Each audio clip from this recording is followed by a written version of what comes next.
पर दिबांग इसमें एक और चीज है, क्या हमें जो ये पारंपरिक वोट बैंक जैसा चलता आ रहा था, ये चुनाव वैसा ही हुआ है या जाति तो एक कड़वी हकीकत है बिहार की, और MY फैक्टर क्या दरअसल उससे आगे नहीं निकल पाए हैं तेजस्वी, इसलिए ये आंकड़े दिख रहे हैं। वो जो होल्ड था नीतीश का EBC पर और सवर्ण जो बीजेपी के साथ, वो मंडल कमंडल की कदमताल कामयाब हो गई है, या दरअसल IP गुप्ता की अभी कोई चर्चा नहीं हो रही है, कुशवाहा वोट बैंक कहां गया, मुकेश सहनी को उप मुख्यमंत्री बनाना, कुछ समीकरण टूटे भी हैं क्या जिनको हमें फैक्टर इन करना चाहिए? उस सवाल पे मैं आऊं उससे पहले मैं एक छोटी टिप्पणी कर दूं। ये जो लाभार्थी वाला है उसमें बड़ा इंटरेस्टिंग ये हुआ कि लाभार्थी का ये मुद्दा सीधे नहीं रखा गया, इसको एक स्पिन के साथ रखा गया। यानी कहा यह गया कि अगर आपने वोट नहीं दिया तो आपको जो 10,000 मिले हैं वो वापस ले लिए जाएंगे, आपको जो मुफ्त राशन मिला है वो भी वापस ले लिया जाएगा। तो ये डर की स्पिन के साथ आया है लाभार्थी वाला मुद्दा। एक बात ये, दूसरी बात ये है कि आप जो पूछ एक बड़ी चुनौती रही है RJD के लिए कि कैसे अपना वोट बैंक का विस्तार करें, और उसकी लगातार इन लोग कोशिश भी कर रहे हैं।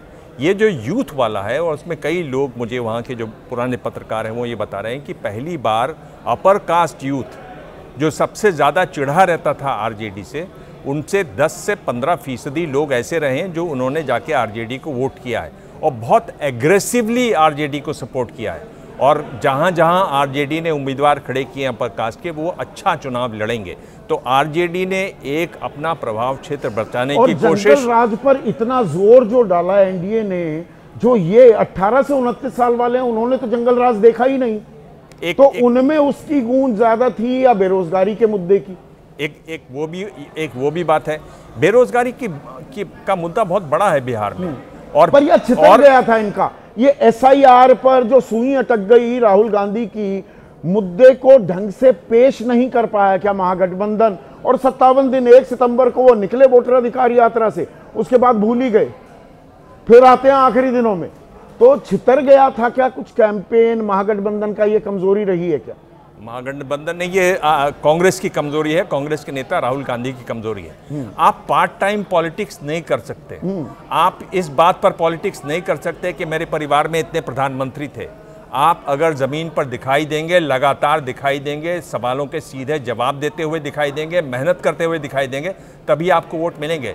राहुल गांधी अगर इस सपने में है कि नहीं उन्होंने एक मुद्दा छेड़ दिया और अब इसकी तो गूंज होगी, नहीं होगी। और ये एक बार फिर से साबित होगा अगर आप जब कांग्रेस के परिणाम देखेंगे। आप ये जो कह रहे हैं कि क्या उन्होंने अपना प्रभाव क्षेत्र बढ़ाने, बिल्कुल आप देखेंगे कि किस तरीके से एक ये RJD की कोशिश इस बार दिखाई देगी, किस तरह से उन्होंने अपना वोट बढ़ाने की कोशिश की है। एक बात, दूसरी बात ये भी देखने को आया जो आपने अभी, जिसका आपने जिक्र भी किया कि जिस तरीके से नीतीश कुमार के बारे में बात लगातार हुई, ये मान रहे हैं नीतीश कुमार के पार्टी के नेता ही अब मान रहे हैं कि जिस तरीके से आखिरी मौके पर यह साफ हो पाया।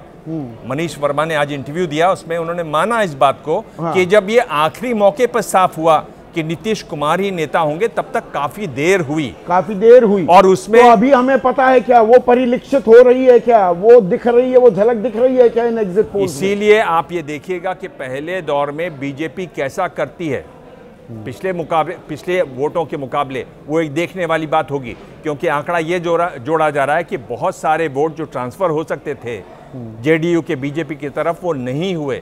हमने ये भी सुना JDU के नेताओं को कहते हुए कि हमें नहीं वोट दो तो कम से कम RJD को वोट दे दो। तो वहाँ एक घालमेल हुआ। हमने ये भी देखा RJD जिस तरीके से तीखे हमले करती थी नीतीश कुमार के पर, वो उन्होंने नहीं किए, वो भी एक बात दिखाई दिया। और हमने जो बातचीत की उसमें तेजस्वी को ने इस बात को स्वीकारा है कि वो अपना प्रभाव क्षेत्र बढ़ाना चाहते हैं, इसके लिए वो काम भी कर रहे हैं। तो कई सारे चाह रहे थे। अभी जो दिवांग कह रहे थे इसमें एक बात जोड़ना चाहता हूँ, जो युवा वाला फैक्टर है, ये इसका भाजपा को भी काफी एहसास था, नरेंद्र मोदी वगैरह को, कि इस बार युवाओं में तेजस्वी यादव के प्रति एक हमदर्दी देखी जा रही है और बेरोजगारी की समस्या पिछली उनकी सरकार कर नहीं पाई उसमें कुछ। इसके लिए आप मोदी के जो भाषण थे आप उन पर गौर कीजिए। मोदी जी अपने भाषणों में कहते हैं कि आपके माता पिता ने जंगल राज खत्म करने के लिए वोट दिया था, क्या आप चाहते हैं कि आपके वोट से जंगल राज फिर वापस आ जाए? आप देखिए इस पूरी तो क्या इस बढ़े हुए मतदान में, टर्नआउट में जंगल राज रिटर्न्स का भय भी है? हाँ, जंगल नहीं, अगर उस तरफ जा रहा है वोट, जैसा कि एग्जिट पोल में दिखाया गया, तब जंगल राज रिटर्न का भय दिखाई पड़ेगा। लेकिन मोदी जी युवा है, युवाओं को जंगल राज के बारे में कुछ नहीं पता है। हाँ, और जो आपने बताया ना कि जो पिछले चुनाव में जो थे वो 5 साल उम्र बढ़ गई, अभी भी वो 18 से 35 साल की आयु वर्ग में आते एक हैं। बड़ा ब्लॉक है और 2 करोड़, देखिए 2 करोड़ है तादाद, बिहार सबसे में युवा राज्य है बिहार, बिल्कुल ठीक कह रहे 22 हैं साल औसत उम्र है वहां पर। 56% आबादी 25 साल से नीचे के लोगों की है, और जो मीडियन एज जिसको कहते हैं, मध्य उम्र जिसको बोलते हैं, बिहार की 20 साल है। हाँ, इसका मतलब है कि बिहार में कम से कम 2/3 आबादी ऐसी है जिसको युवा की श्रेणी तो में वो रख उस सकते हैं। डर की भी बात कर रहे हैं।